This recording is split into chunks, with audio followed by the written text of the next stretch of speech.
نبی صلی اللہ علیہ وسلم نے فرمایا لو انکم تتوکلون علی اللہ لرزقتم کما ترزق الطیر تغدو خماصا وتروح بطانا.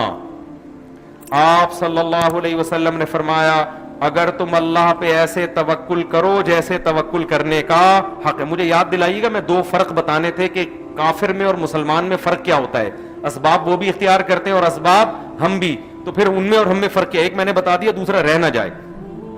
تو آپ صلی اللہ علیہ وسلم نے فرمایا اگر تم اللہ پہ ایسے توکل کرو جیسے توکل کرنے کا حق ہے, تمہیں ایسے رزق ملے گا جیسے پرندوں کو ملتا ہے. صبح خالی پیٹ نکلتے ہیں اور شام کو بھرے ہوئے پیٹ لوٹتے ہیں. آئی بات سمجھ میں؟ ان کو جیسے ان کی ضرورتیں پوری ہوتی ہیں تمہاری بھی کیا ہوں گی پوری. لوگ یہ حدیث سن کے بڑے خوش ہو جاتے ہیں, یار اللہ پہ توکل کرنا چاہیے, گاڑی بھی آ جائے گی ہے بھائی, لینڈ کروزر بھی آ جائے گی, کیونکہ حدیث میں آتا ہے. اب پرندے کو تو ضرورت نہیں نا لینڈ کروزر کی, اس لیے اس کا تذکرہ نہیں آ رہا. ہماری تو بنیادی ضرورت لینڈ کروزر بھی ہے, ہماری بنیادی ضرورت 4 شادیاں بھی ہے, ہماری بنیادی ضرورت جو ہے وہ بزنس بھی ہے اور یہ بھی ہے اور وہ بھی ہے. تو ہم اللہ پہ توکل کریں گے تو ساری چیزیں ہمیں کیا ہو جائیں گی, مل جائیں گی. تو یہ تشریح نہیں ہے. تشریح یہی ہے کہ پرندہ اپنی طبعی لائف پوری کر کے جاتا ہے, اس کی ساری بیسک ضرورتیں بولو پوری ہوتی ہیں, جبکہ نظر نہیں آ رہی ہوتی, نظر نہیں آ رہی. پرندہ جب صبح گھونسلے سے اڑتا ہے اس کو کتنا باجرہ چاہیے, اس کو تو پوری ایک فیڈ ہے اس کی, اتنے پروٹین چاہیے, اتنا کیلشیم چاہیے. کہیں بھی باجرہ دانہ نظر نہیں آ رہا ہوتا. وہ صبح جاتا ہے کبھی کہیں کچھ کبھی کہیں کچھ, ہوتے ہوتے جب شام کو آتا ہے نا اس کا پوٹا طبیعت سے کیا ہوتا ہے, بھرا ہوا ہوتا ہے. پھر کیا ہوتا ہے جب پرندہ بالغ ہوتا ہے اور اس کی مادہ بالغ ہوتی ہے تو ان میں ڈیزائرز پیدا ہوتی ہیں. وہ ڈیزائرز بھی اللہ پوری کرنے کا انتظام, بولو نا, نر کے لیے مادہ کا, مادہ کے لیے نر کا انتظام. پیر بھی مل جاتا ہے, ان کو رشتے بھی تلاش کرنے میں استخارے نکالنے کی ضرورت پیش نہیں آتی, تعویذ گنڈوں کی ضرورت, چمونی آپا کی مدد لینے کی ضرورت پیش نہیں آتی, یا مدد لے بھی لیں تو ہو جاتا ہے. یہ جو کمارے چھڑے چھاٹ کہتے ہیں نا ہوتی نہیں ہو, بھائی تمہارے اپنا معیار بہت اونچا ہے, تمہارا اپنا معیار ایسا ہے کہ تم دکان پکوڑوں کی اور باتیں کیا ہے کروڑوں کی. دنیا کو مسافر خانہ سمجھو گے تو ہو جائے گی, سمجھتے ہی نہیں ہو نا تم دنیا کو مسافر خانہ. تو پرندوں کی پیئرنگ کا انتظام بھی کیا ہوتا ہے, ہو جاتا ہے. اب ان کی پیئرنگ ہوتی ہے, انڈوں کا ٹائم آتا ہے. اب پرندے کو سوٹیبل جگہ چاہیے. چڑیا اور چڑی کی مثال ہم لے لیتے ہیں, ان کو ایک سوٹیبل جگہ چاہیے جہاں وہ عزت کے ساتھ سانپ سے, چیلوں سے, کووں سے اپنے بچوں کو بچائیں, اور ٹیمپریچر بھی اس جگہ کا صحیح ہو, اتنی شدید گرمی بھی نہ ہو کہ گرمی سے مر جائیں, ایسی ٹھنڈ بھی نہ ہو کہ ٹھنڈ سے ہلاک ہو جائیں. یہ انتظام ہوتا ہے کہ نہیں ہوتا؟ اللہ ماشاء اللہ کہیں اللہ کی مرضی نہ ہو تو ایک الگ بات ہے. نارملی یہ انتظام کیا ہوتا ہے, حالانکہ نظر کچھ بھی نہیں آ رہا. سوال پیدا ہوتا ہے یہ چڑا چڑی بنائیں گے کیسے, انہوں نے تو نہ کوئی انجینئرنگ کا کورس کیا, یہ گھونسلہ بنائیں گے کیسے, کہاں بنائیں گے؟ اللہ ان کو جگہ بھی دکھا دیتا ہے اور تنکوں کو جوڑنے کا طریقہ بھی سکھا دیتا ہے. وہ طریقہ سکھاتا ہے جو ان کے بچوں کے لیے سب سے زیادہ سوٹیبل ہو, اس سے زیادہ سوٹیبل ہو نہیں سکتا, ایسا طریقہ سکھا دیتا ہے ان کو. اب کیا ہوتا ہے, یہ انڈے دیتے ہیں, اس پہ بیٹھتے ہیں. اب ان کی ذمہ داری بڑھ گئی. پہلے ان کو ایک بندے کا خوراک چاہیے تھی, اب ان کو بچوں کے لیے بھی دانا چاہیے کہ نہیں چاہیے. اب چڑوں کے جو فیملی پلاننگ والے ہیں چڑوں کے, وہ آ کے ان کو سمجھاتے کہ تم سارا دن دانا پانی لے کے اس غربت مہنگائی کے دور میں, جب ڈالر 200 روپے جا چکا ہے, تم اس غربت مہنگائی کے دور میں کس ٹینشن سے تم نے اپنا پیٹ بھرا ہے. اب تم ان 12 انڈوں سے 12 چوزے نکال کے ان کا پیٹ بھرو گے, تمہارا دماغ خراب ہے. اور ان کو صرف پیٹ نہیں بھرنا, کل ان کی بھی شادی ہوگی, ان کو بھی ایسا مکان چاہیے ہوگا. اتنے درخت کہاں ہیں مارکیٹ میں, چیل کوے دیکھو کھانے والے کتنے گھوم رہے ہیں, لیکن چڑا چڑی پر اس تحریک کا کوئی اثر, بولو نا, نہیں. وہ فطرت کے اصولوں پہ چل رہے ہیں. کہ یہ نظام خدا کا بنایا ہوا ہے, اس میں ہمیں ٹانگ اڑانے کی بالکل بھی ضرورت نہیں ہے. جس نے ہمارے باپ دادوں کو کھلایا ہمارے بچوں کو بھی وہ کھلائے, اور پھر ان کے بچے ہوتے ہیں.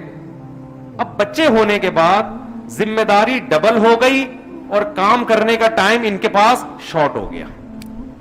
پہلے کلے تھے, اکیلے, ایک پیٹ تھا اور 12 گھنٹے تھے ان کے پاس کمانے کے لیے نا, صبح سے لے کے شام تک. اب بچے زیادہ ہو گئے اور کمانے کے لیے ٹائم کیا ہے, کم, کیونکہ ان کی کیئر بھی کرنی ہے, بلی نے کھا جائے, یہ نہ ہو جائے, وہ ہو جائے. میں حدیث کی تشریح کر رہا ہوں آپ کے سامنے, آپ سمجھ رہے میں چڑا اور چڑی پہ کوئی پروگرام پیش کر رہا ہوں آپ کے سامنے. لوگ کہتے ہیں نا قرآن حدیث سے مفتی صاحب بیان کے دوران بہت ہٹ جاتے ہیں. ہٹتا نہیں ہوں بھائی, اس حدیث کو تشریح کرنے کے لیے مثالیں دے رہا ہوتا ہوں. بہت نیچے لوگوں کے کمنٹس آ رہا تھا, یہ تو ایک صاحب نے مجھے کہا آج پورا بیان میں آپ نے 2 آیتیں بھی نہیں پڑھی ہیں, قرآن پہ بیان کیا کرو. میں نے کہا مجھے پورے بیان میں ایک بات بتا دو جو قرآن کے خلاف, یہ حدیث کے خلاف, تو سینس استعمال کیا کریں. تو اب بتاؤ یہ سارا انتظام ہوتا ہے کہ نہیں ہوتا؟